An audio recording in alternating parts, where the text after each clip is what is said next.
श्री शिवाय नमस्तुभ्यम। हर हर महादेव। आप सभी का मेरे चैनल धार्मिक वीडियो पर स्वागत है। पूज्य प्रदीप मिश्रा जी की कथा और उपाय देखने और सुनने के लिए प्लीज़ मेरे चैनल को लाइक कमेंट और शेयर ज़रूर करें और फॉलो ज़रूर कर लीजिएगा ताकि अगली वीडियो की नोटिफिकेशन आप तक आती रहे। और वीडियो को लास्ट तक देखिएगा, लाइक कमेंट और शेयर ज़रूर कीजिएगा। दुनिया का जितने आस्था चैनल पर कथा सुन रहे हो, जितने फेसबुक और यूट्यूब पर सुन रहे हो, बहुत सावधानी से सुनना। तो जिनकी यहाँ संपदा की कमी होती है, वैभव की कमी होती है, लक्ष्मी की कमी होती है, प्रतिष्ठा की कमी होती है, धन की कमी होती है, उसके लिए गुरुवार के दिन अगर शिव जी के मंदिर में पानी चढ़ाया जाए, जल चढ़ाया जाए, तो घर में विद्वत्ता का अनुभव होता है महाराज। बच्चे पढ़ने में प्रखर होते हैं महाराज। दुनिया का कितना भी दरिद्र व्यक्ति हो, चाहे दुनिया का कोई व्यक्ति ऐसा हो जिसका कभी व्यापार चलता ही नहीं हो, उसने 50 बार बदल के देख लिया, फैक्ट्री चली नहीं रही, जिस काम को करने के लिए जाते हैं वो काम टल जाता है। आज की जगह कल, कल की जगह परसों, परसों की जगह नरसों, काम होता ही नहीं। बेटा बेटी का संबंध करने जा रहे हैं पर हो ही नहीं रहा। कितना भी दरिद्र से दरिद्र व्यक्ति एक नियम वो अगर अपनी जिंदगी में बना ले। भगवान शंकर ने कहा, सुनो पार्वती, जिस बेटा और बेटियों का मंगल विवाह नहीं होगा, शादी नहीं होगी, अगर अशुभ सुंदरी का स्मरण कर कर एक बेलपत्र में लाल चंदन लगाकर एक मूंग के दाने के साथ अगर शुभ सुंदरी के स्थान पर समर्पित कर देंगे तो उनके मंगल विवाह 3 महीने के अंदर हो जाएंगे। ऐसे मंगल विवाह का प्रस्ताव शिव कहता है। महीने में एक बार पानी के लोटे में, जल के पात्र में थोड़ा सा दूध डालकर, 5 काली मिर्ची डालकर कुंदकेश्वर महादेव के नाम से शंकर को समर्पित करते रहो तो जिंदगी में कभी घर के अंदर कोई बड़ी बीमारी प्रवेश नहीं करती। थकान लग रही है, शरीर बेकार लग रहा है, सिर दर्द हो रहा है, शरीर में बेकार बहुत कष्ट उत्पन्न हो रहा है, पीपल के पत्ते की 5 पत्ते पीपल के थाली के अंदर रखो और उस पे भोजन करो। शंकर जी का कुंदकेश्वर महादेव का नाम लेकर भोजन करना प्रारंभ करो। 15 से 20 मिनट लगते हैं, हमारे टेबलेट खाने की जरूरत नहीं पड़ती। सिर दर्द बंद, शरीर कितना भी दुख रहा हो उसमें आराम लगना प्रारंभ। प्रयास करना एक पारिजात की पत्ती को अगर अशोक सुंदरी वाली जगह पे चढ़ाकर, आपके घुटने में तकलीफ है, कमर में तकलीफ है, आप नहीं चल पा रहे हो, नीचे नहीं बैठ पा रहे हो, तो कम से कम 1 महीना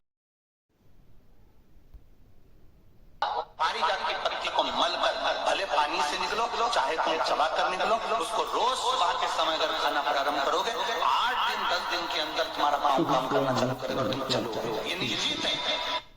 प्रदोष काल में, प्रदोष के समय पर बेलपत्री के वृक्ष के नीचे एक बार जाकर नमन करना और प्रदोष काल में शंकर भगवान के मंदिर में दिया लगाना। ये 2 चीजें अगर वो 3 महीना भी लगातार कर ले तो उसके जीवन में कभी कोई समस्या आ ही नहीं सकती, कोई दुख आ ही नहीं सकता। एक नियम बना। श्री शिवाय नमस्तुभ्यम। हर हर महादेव। पूज्य प्रदीप मिश्रा जी ने आज कथा में बहुत अच्छे उपाय बताए हैं और पूज्य प्रदीप मिश्रा जी की शिव पुराण की कथा बहुत ही अच्छी और सराहनीय होती है। इससे हमें बहुत सारी शिक्षा भी मिलती है और हमारे जीवन में चल रही परेशानियों के लिए उपाय भी मिलते हैं। अगर आपको पूज्य प्रदीप मिश्रा जी के उपाय और कथा सुनना पसंद है तो आप उसके लिए मेरे चैनल को लाइक कमेंट और फॉलो ज़रूर करिएगा और कमेंट बॉक्स में हर हर महादेव अवश्य लिखिएगा। श्री शिवाय नमस्तुभ्यम। भगवान आप सभी की मनोकामनाएं पूरी करे। इसी मनोकामना के साथ श्री शिवाय नमस्तुभ्यम। और प्लीज़ वीडियो को लास्ट तक देखिए और लाइक कमेंट और शेयर जरूर करिएगा।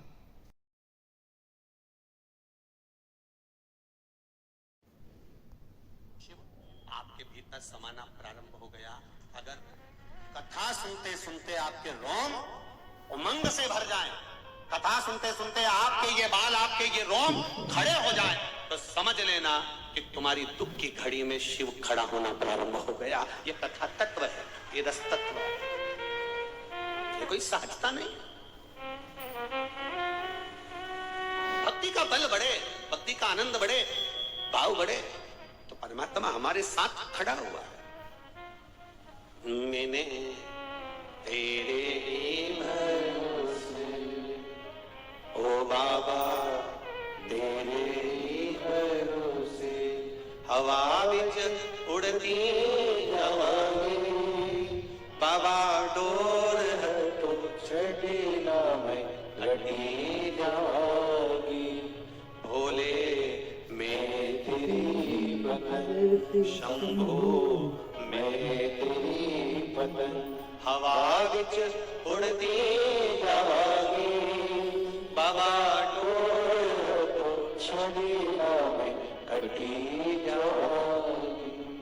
समझाया उसको जाए जिसके भीतर अभिमान ना। ज्ञानी होगा समझ जाएगा, ज्ञानी होगा आज नहीं समझा कल समझ जाएगा, पर अभिमानी होगा इसको कितना भी समझाया जाए ये कभी नहीं समझ सकता। कंजरी वालों पर कितनी कृपा राघव जी की हुई है, कितनी कृपा राम जी की हुई है। माघ महीना, गुप्त नवरात्रे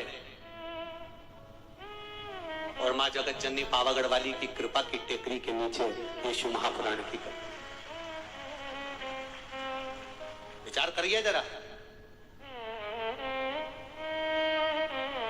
और आने वाले भक्तों को कितनी कृपा मां जगत जननी पावागढ़ वाली मां भद्रकाली ने कृपा करी होगी, जरा विचार करना कि उसने कंजरी में कथी। आदरणीय गुरु महाराज हमको नहीं मालूम था कि ये गुप्त नवरात्र में कथा, ये तो मां की कृपा थी और स्मरण में आया कि गुप्त नवरात्र में शिव महापुराण की कथा, वो भी पावागढ़ वाली माता के चरणारविंद में हो। कितना दुगना तिगना लाभ, संतों का दर्शन हो रहा है, राम जी का आनंद प्रसाद, महाप्रसाद भी रखा। जो आए हुए भक्त हैं, जो रुकने वाले भक्त हैं, उनके लिए जो महाप्रसाद की व्यवस्था रखी। हमने पूज्य गुरुदेव जी से पूछा, संत जी से पूछा कि यहाँ पंडाल के आसपास भोजन भंडारा कहाँ रखा आपने? तो महाराज जी बोले, गुरु जी वो भोजन भंडारा तो राम जी के चरणों में रखा है, राम जी के चरणों।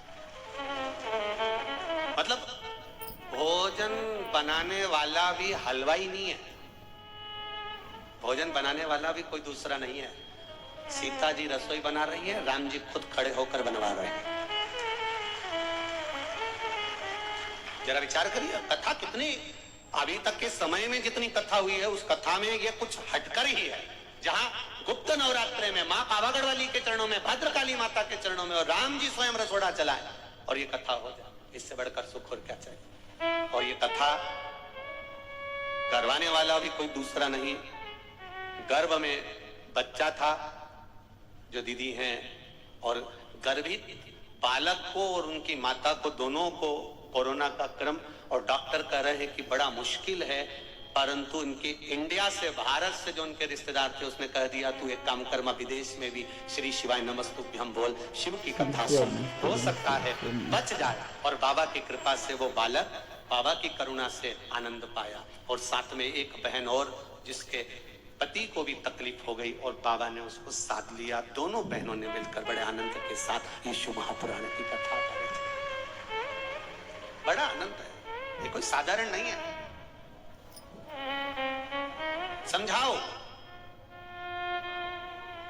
मेरा आपसे भी निवेदन है, जो बहू तुमसे समझ जाए उसको समझा लो। पापा हो ही नहीं समझ।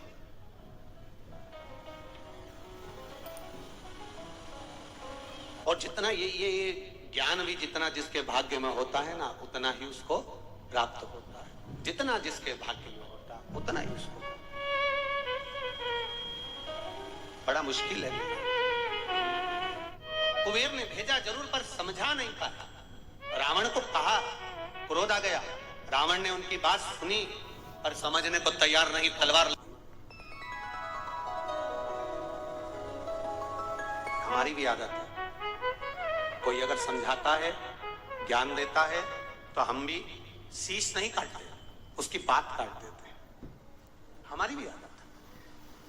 पर कभी विचार करिए, कभी अपने जीवन में इस बात को उतारने का प्रयास करना कि कोई सद्गुरु, कोई संत, कोई साधु, कोई सन्यासी, कोई तपस्वी, कोई साधक, कोई भगवंत, कोई साधना करने वाला, भजन करने वाला, कोई घर का बुजुर्ग, वयो वृद्ध, बड़ा हमको समझाता है तो हमारे नुकसान के लिए नहीं, हमको उन्नति की सीढ़ी पर चढ़ाने के लिए समझाता है।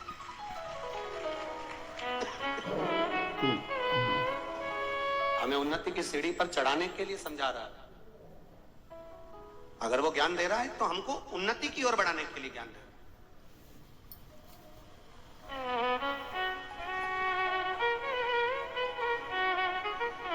समझा नहीं लंकाधिपति। उठाया तलवार, चल दिया कुबेर के उस अलकापुरी में, और जाकर इतना उपद्रव मचाया, सबको मार गिराया, पुष्पक विमान को छुड़ा लिया। कुबेर को देवताओं ने ले जाकर एक स्थान पर छुपा दिया, जहां उनका उपचार हुआ, वो ठीक हो गए। अब पुष्पक विमान पर बैठकर लंकाधिपति रावण अपने मन के अनुसार चलने वाले, मन की गति से बराबर से भी तीव्र चलने वाले पुष्पक विमान पर बैठकर घूमने चल गया। अब देखिए शिवपुराण क्या कर रही है। अब चला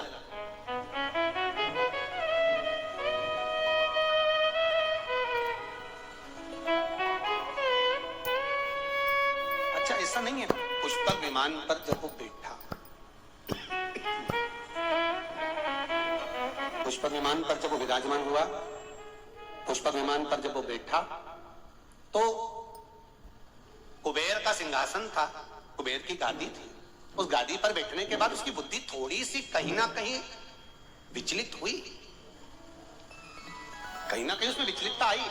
बैठा वो, क्यों कहते हैं तीर्थ में जाकर बैठो, क्यों कहते हैं सदगुरु के चरणारविंद में बैठो, क्यों कहते हैं कथा में जाकर बैठो, क्यों कहते हैं किसी पवित्र नदी के तट पर जाकर बैठो, क्यों कहते हैं जहां संतों ने तप करा हो, साधुओं ने तप करा हो, कहीं तपस्या साधना करी हो, उस स्थान पर जाकर बैठो, क्यों कहते हैं कहीं धुपाड़ा जल रहा हो, हजारों वर्ष का, सालों निकल गए, उस धुनी को रमते रमते संतों को उस धुनी के पास जाकर बैठो, क्यों कहा जाता? उस स्थान पर बैठने का फल कुछ अधिक प्राप्त हो जाता। जैसे समझो,